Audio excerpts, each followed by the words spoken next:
Hello प्यारे दोस्तों, स्वागत है आपका इंटरव्यू क्लासेस में। बात करेंगे अपने वार्षिक परीक्षा 2024 क्लास 9th के लिए सामाजिक विज्ञान के पेपर के सॉल्यूशन के बारे में। उससे पहले अगर आप चैनल पे नए हो तो चैनल को सब्सक्राइब ज़रूर कर लीजिएगा, क्योंकि इसी प्रकार के ओरिजिनल पेपर सभी सब्जेक्ट के आपको यहाँ पे वीडियो के डिस्क्रिप्शन में प्ले लिस्ट है, सभी सब्जेक्ट की अलग अलग बनी हुई, उसमें आप जाकर देख सकते हैं। जिसमें आपके सामाजिक के मैप कौन सा आएगा, मोस्ट इंपोर्टेंट क्वेश्चंस कौन से हैं, विज्ञान में क्या क्या आपसे पूछा जाएगा, मोस्ट इंपोर्टेंट क्वेश्चन मैथ्स के सबके मिल जाएंगे। अगर आपके अभी भी कोई एग्जाम होना बाकी है तो आप वहाँ प्ले लिस्ट में जाकर एक बार देख सकते हैं, ठीक है। और 10th के लिए भी चैनल को सब्सक्राइब कर लीजिएगा, क्योंकि ऐसी तरह का आपको बेहतरीन कंटेंट यहाँ पे मिलेगा, ठीक है। पहला क्वेश्चन हमसे पूछा गया है कि नेपोलियन फ्रांस का सम्राट कब बना। तो आंसर होगा अपना Napoleon became the emperor of France in 1804, ठीक है ना। 1804 में बना। अगर हमसे डेट पूछी जाए तो हम लिख देंगे 2 दिसंबर, 2 दिसंबर, ठीक है ना। 2 दिसंबर 1804 को बना था। नेक्स्ट क्वेश्चन है अपना कि जनता के लिए जनता द्वारा शासन, यह कथन किस प्रसिद्ध राजनेता का है।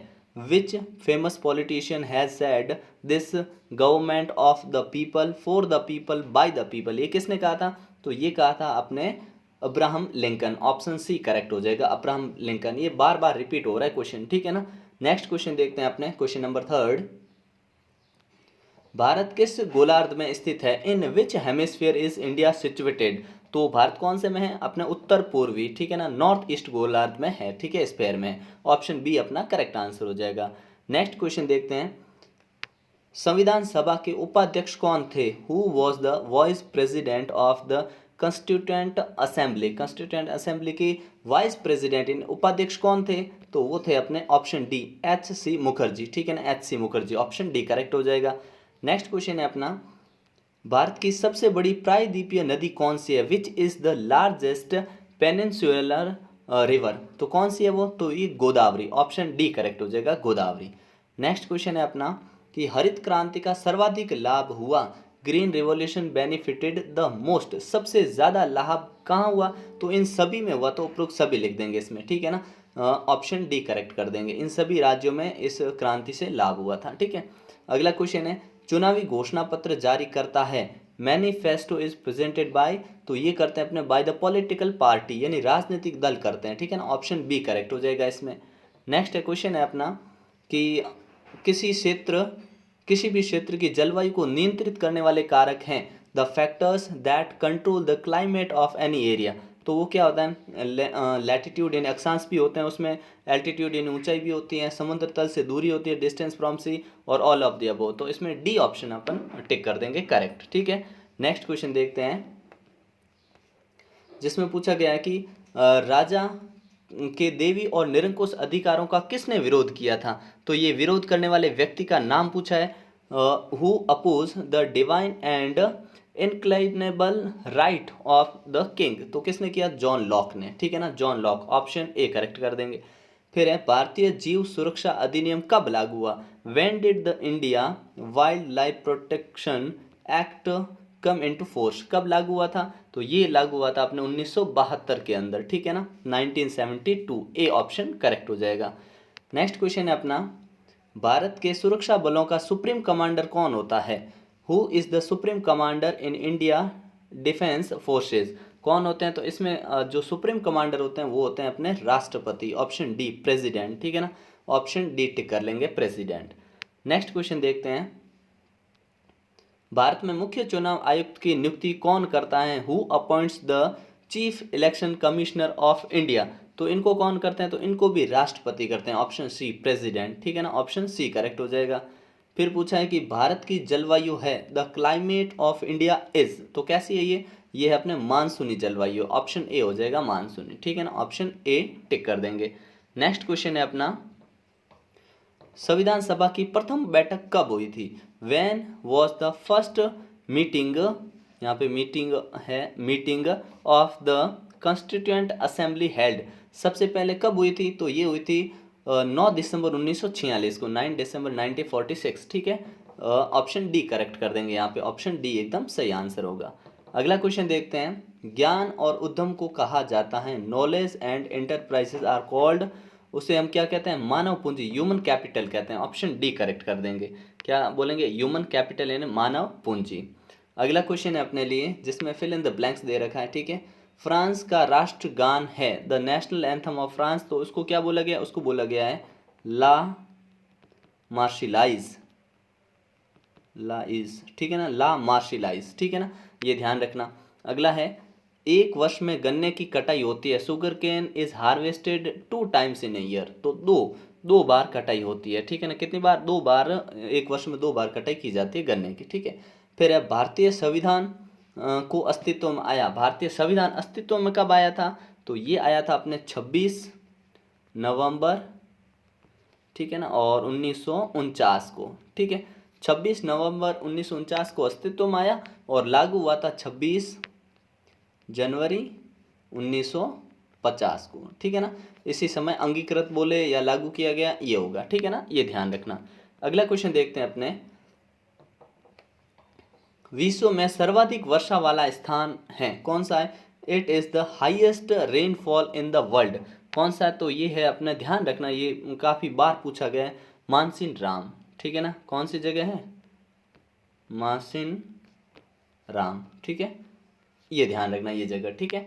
अगला है कि राजस्थान में लोकसभा की कुल सीटें कितनी हैं? तो लोकसभा की 25 सीटें हैं।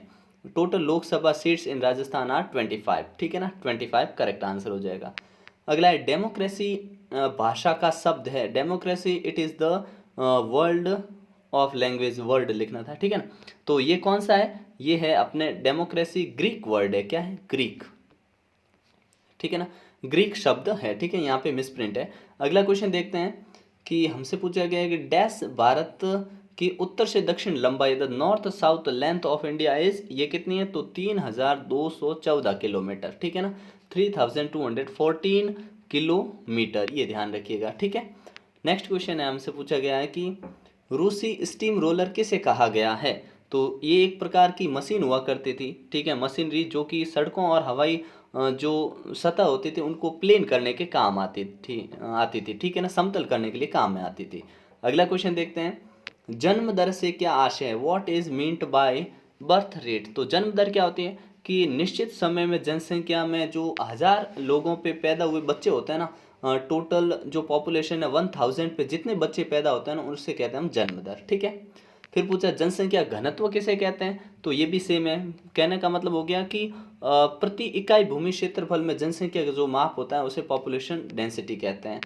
फिर है प्राकृतिक वनस्पति के 3 रूप कौन कौन से हैं? तो एक हो जाएगा अपने वन, ठीक है, एक हो जाएगा घास के मैदान या घास बोल दीजिए, एक हो जाएगा झाड़ियाँ, ठीक है ना, झाड़ियाँ, ठीक है। तो फॉरेस्ट हो गया, ग्रास हो गया और झाड़ियाँ हो गई, ठीक है ना। झाड़ियों को इंग्लिश में क्या बोलेंगे?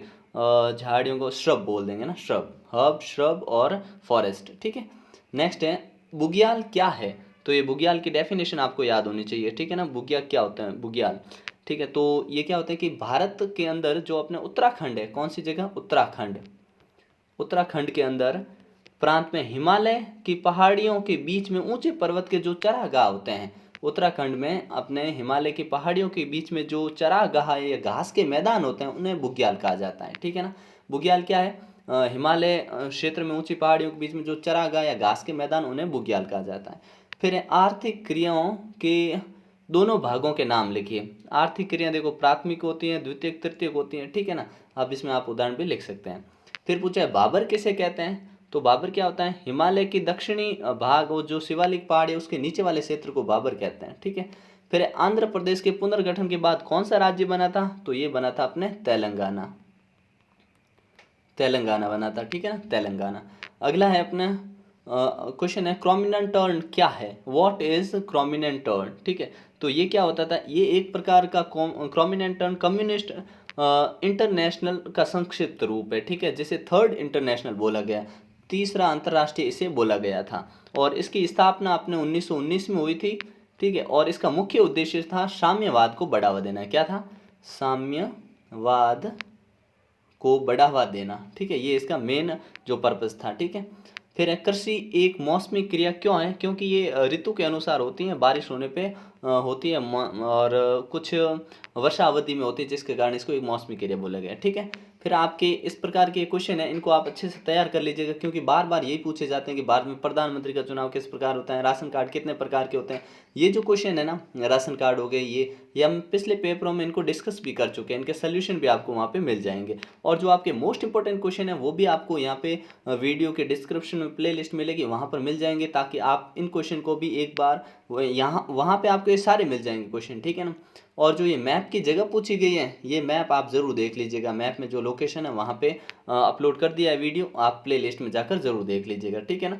तो इस प्रकार से ये आपके सामाजिक का पेपर है, और इसी प्रकार का आपके ज़िले में भी रहने वाला है। चैनल पे नए तो सब्सक्राइब करिएगा, और अपना जो पेपर है होने के बाद आप इस व्हाट्सएप नंबर पे ज़रूर भेज दें, 8003412488, ठीक है। और इसकी अगर आपको PDF चाहिए इस पेपर की जो हमने अभी डिस्कस किया है, तो आप इंटरव्यू क्लासेस जो अपना टेलीग्राम चैनल है उसको जाके ज्वाइन कर लीजिएगा, ठीक है। 10th में भी आपको ऐसे ही मिलते रहेंगे, ठीक है। और जो भी PDF आपके 9th क्लास के इंटरव्यू क्लासेस पे टेलीग्राम चैनल पे अपलोड की हुई, वहाँ से आप ये ले सकते हैं। और आपको अपना पेपर भेजना है तो जो आपको अभी नंबर बताएं उस पर आप ज़रूर भेज दीजिएगा पेपर, ठीक है, ताकि उसका सोल्यूशन भी आपको मिल जाए, ठीक है। मिलते हैं नेक्स्ट पार्ट में, तब तक बेहतरीन ढंग से तैयारी करते रहिए। कोई डाउट आए तो आप कमेंट सेक्शन में पूछ सकते हैं, ठीक है। जय हिंद, जय भारत।